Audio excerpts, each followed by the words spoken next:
Video போகிறதுக்கு முன்னாடி disclaimer பார்த்தலாம். I am not a SEBI registered advisor. So நான் இங்கே ஷேர் பண்ணக்கூடிய எல்லா இன்ஃபர்மேஷனும் ஒரு எஜுகேஷனல் பர்பஸாக மட்டுமே ஷேர் பண்ணப்படுகிறது. இந்த வீடியோ பார்க்குறவங்க இந்த வீடியோவில் கொடுக்கக்கூடிய இன்ஃபர்மேஷன் நீங்கள் வந்து ஒரு ட்ரைனிங் பர்பஸ்க்காக அல்லது ஒரு எஜுகேஷனல் பர்பஸ்க்காக மட்டும் நீங்கள் பாருங்கள். வாங்க வீடியோக்குள்ளே போகலாம். ஃப்ரெண்ட்ஸ், இப்போ நம்ம பார்த்துட்டு இருக்கிறது நிஃப்டியோட ஸ்பாட் இண்டெக்ஸ். ஸோ நம்ம லாஸ்ட் வீக்ஸில் நம்ம ஷேர் பண்ணியிருந்த எல்லா ப்ரெடிக்ஷனுமே ஆல்மோஸ்ட் ஒர்க் ஆகிருந்தது. ஸோ நான் வந்து ஒரு செல் ட்ரெண்டில் தான் இருந்தேன். ஸோ நம்மளோட ப்ரெடிக்ஷன் எல்லாமே வந்து புட் சைடு தான் இருந்துச்சு. பட் நம்மளுடைய டார்கெட்னு பார்த்தீங்க அப்படின்னா 24,618 ஆர் 600 அந்த ரேஞ்சுக்குள்ளே இருந்தது. பட் இப்போ உள்ள சுச்சுவேஷன் பார்த்தீங்க அப்படின்னா கொஞ்சம் அப்சைட் போகிறதுக்கான பாசிபிலிட்டிஸ் நிறையவே இருக்குது. ரீசன் என்ன அப்படின்னா, நம்ம ரீசெண்டாக வந்த நியூஸ், அந்த ஈரோப் ட்ரேட் டீல் இருக்குது பார்த்தீங்களா. ஸோ அந்த ஈரோப் ட்ரேட் டீல் அப்படிங்கிறது ஒரு மிகப்பெரிய ஒரு பெஞ்ச்மார்க் இந்தியன் மார்க்கெட்ஸ் பொறுத்த வரைக்கும். ஸோ அதனால் வந்து ஆல்மோஸ்ட் வந்து இது வந்து நிஃப்டி சப்போர்ட் பண்ணும். எக்கனாமிக்கலாக ஆல் ஓவர் த இந்தியா இது வந்து ஒரு பாசிட்டிவ் நியூஸ் தான் இது ஓவரால். ஸோ அந்த செல் ட்ரெண்ட் வந்து ஸ்டாப் ஆகி பை ட்ரெண்ட் போகிறதுக்கான பாசிபிலிட்டிஸ் நிறைய இருக்குது. இன்னும் பட்ஜெட்டுக்கு இன்னும் 2-3 டேஸ் தான் இருக்குது. ஸோ பட்ஜெட்டும் பாசிட்டிவ் ஆகிற பட்சத்தில் பயங்கரமாக மூவ் எதிர்பார்க்கலாம் நிஃப்டியில். அதாவது லாஸ்ட் வீக் என்ன இருந்துச்சோ அது கம்ப்ளீட்டாக ஆப்போசிட்டாக அப்படியே மாறி இருக்கு. அந்த because of India Europe trade deal. ஓகேங்களா? சரி, சார்ட் என்ன சொல்லுது அப்படிங்கிறத பார்ப்போம். நான் வச்சிருக்கிறது ஒரு 1 hour time frame. 1 hour time ஃப்ரேமில் இங்கே ஒரு ட்ரெண்ட் லைன் நான் ட்ராப் பண்ணுறேன். இந்த ட்ரெண்ட் லைன் ட்ராப் பண்ணும்போது 1 ஹவர் டைம் ஃப்ரேமில் இந்த இடத்துல இங்கே வந்துட்டு ரிஜெக்ஷன் ஆயிருக்கு. எங்கே அப்படின்னு பார்த்தீங்கன்னா 25,348. எகைன் திருப்பி ஒரு ஸ்விங் லோ கொடுத்துட்டு திருப்பி ஒரு ஸ்ட்ராங் புல்லிஷ் கேண்டில் ஃபார்ம் ஆயிருக்கு. ஸோ ஆல்மோஸ்ட் இது வந்து க்ளோஸ் பண்ண மாதிரி தான் இருக்குது. அது லாஸ்ட் 15 மினிட்ஸில் வந்த கேண்டில். ஸோ அதை நம்ம வேலிடாக எடுத்துக்க முடியாது. ஸோ இன்றைக்கி வந்து ஒரு ஃபஸ்ட் 1 ஹவர் ஆர் 2 ஹவர்ஸ் நம்ம வாட்ச் பண்ணால் தெரியும். ஸோ இது எங்கே அப்சைட் போகிறதுக்கான பாசிபிலிட்டிஸ் இருக்கா அப்படிங்கிறது நம்ம கிளியராக கண்டுபிடிச்சிடலாம். இன்கேஸ் டவுன் சைடு போகிற பட்சத்தில் நேற்றையே நம்ம ஒரு டெலிகிராம் சேனலில் ஒரு லெவல்ஸ் கொடுத்துருப்போம்.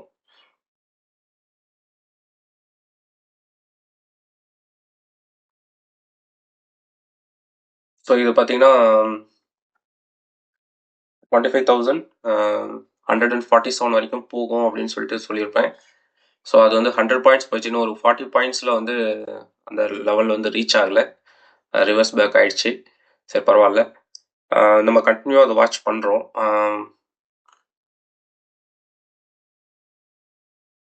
ஸோ இங்கேருந்து டவுன் சைடு வந்துச்சு அப்படின்னா இந்த லெவல் ஹிட் பண்ணிட்டு போகலாம். இல்லை இந்த லெவலில் ஹிட் பண்ணிவிட்டு கீழே பிரேக் ஆகுது அப்படின்னா இது வந்து டவுன் சைடு போகிறதுக்கும் பாசிபிலிட்டிஸ் இருக்குது.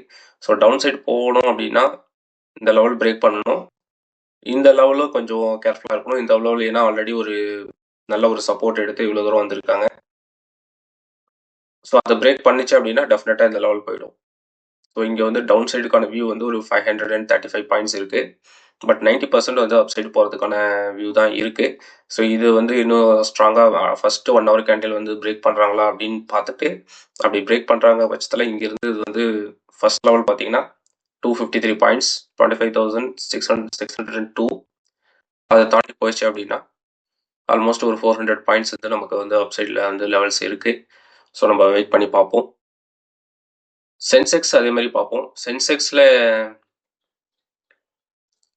சென்செக்ஸில் பார்த்தீங்கன்னா நம்மளுடைய லெவல்ஸ் வந்து நேற்று இங்கே இருந்துச்சு. பட் நான் அதை டெலிகிராமில் ஷேர் பண்ணலை.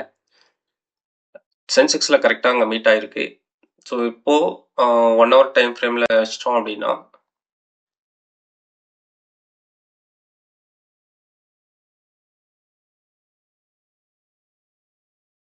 So Nifty and Sensex Morales same அதே ப்ரெடிக்ஷன் தான் இங்கேயும் அப்ளிகபிள் ஆகும். ஸோ 90% வந்து அப்சைட் போகிறதுக்கான பாசிபிலிட்டிஸ் நிறையவே இருக்குது based on the India Europe deal and then recent upcoming budget வச்சு இதெல்லாம் பார்க்குறப்போ மேலே போகிறதுக்கான பாசிபிலிட்டிஸ் அதிகமாகவே இருக்குது.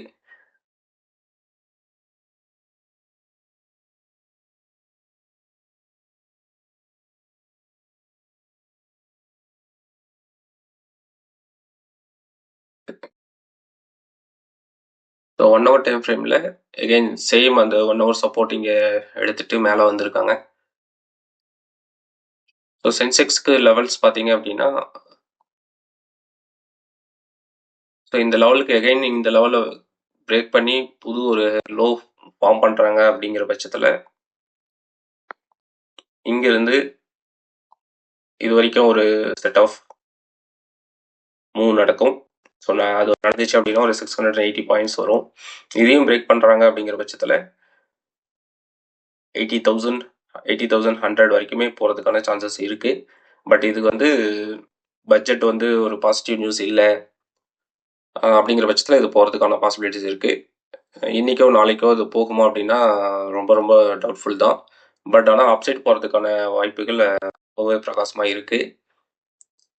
இன்னைக்கு மார்னிங்ல ஒரு கேப் அப் ஆனாலும் வாய்ப்புகள் இருக்கு. ஒரு கேப் அப் ஆச்சு அப்படின்னா இந்த லெவல்ஸ் பிரேக் பண்ணிட்டாங்கன்னா இமிடியேட்டா இந்த லெவல்ஸ் போயிடுவாங்க. இமிடியேட்டா இந்த சென்ஸ் இன்ட்ராடேல போறதுக்கே சான்சஸ் இருக்கு. அதையும் பிரேக் பண்ணி போற பட்சத்தில் இந்த லெவல்ஸ் வரைக்குமே போறதுக்கு சான்சஸ் இருக்கு. அரௌண்ட் 1458 பாயிண்ட்ஸ் வந்து அப்சைட் போறதுக்கு பாசிபிலிட்டிஸ் நிறையவே இருக்கு. இது எல்லாமே வந்து அப்சைட் போறதுக்கு 1 or 2 டேஸ்ல போறதுக்கு சான்சஸ் நிறையவே இருக்கு.